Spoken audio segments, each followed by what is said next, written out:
When did you realize your parents were bad at parenting? When I was 9, my mother started what she called character-building exercises. She'd wake me at 3 a.m. on random school nights, hand me a flashlight and stopwatch, and tell me I had 15 minutes to find all 5 keys she'd hidden throughout our sprawling house. "The darkness builds focus," she'd say, sipping coffee while I frantically searched, terrified. "Pressure builds excellence." If I found all 5 keys before the timer beeped, I'd get breakfast. If not, she'd pack nothing for my lunch. I became an expert at silently begging food from classmates. My father never intervened. He'd just slip me granola bars when she wasn't looking. "Your mother has unconventional methods," he'd whisper, "but she's preparing you for a harsh world." By 5th grade, I could pick simple locks, lie convincingly about why I was so tired, and steal food without getting caught. The exercises escalated. When I was 11, she started the independence challenges. She'd drop me in unfamiliar parts of the city with $5 and a dead cell phone. "Find your way home before dinner," she'd say, driving away. I once had to walk 7 miles in the rain after spending my $5 on a wrong bus. I developed trench foot that got infected. The school nurse called home when she saw me limping. "He's always been clumsy," my mother told her. "I'll handle it." Her handling it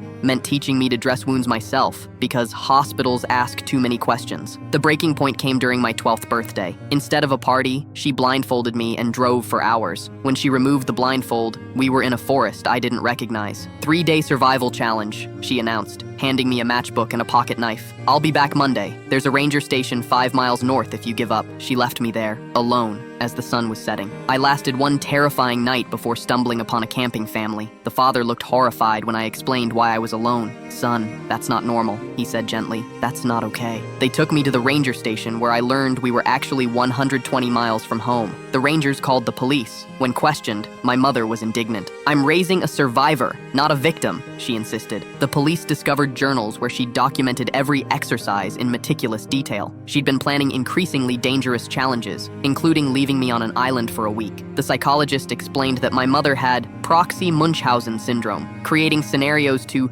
rescue me from to feel important. My father was charged with negligence. I lived with my aunt for 2 years. She cried the first time she saw me make a food stash under my bed. "You don't need to hide food here," she said. "You'll never go hungry as punishment again." I'm 22 now. My mother still sends me survival tips and birthday cards. My father calls monthly to apologize. Last year, I became an emergency response volunteer. The coordinator praised my unusual calmness in crisis situations. Sometimes I still wake up at 3 a.m., heart racing, thinking I hear a stopwatch beeping. My roommate keeps the pantry stocked and visible. That camping family still sends me Christmas cards. The father taught me how to fish properly last summer. "This is how it should have been," he said. "I'm studying child psychology now, not to understand my mother, but to recognize children like me. Because the most insidious thing about bad parenting is how long it takes to realize it isn't normal."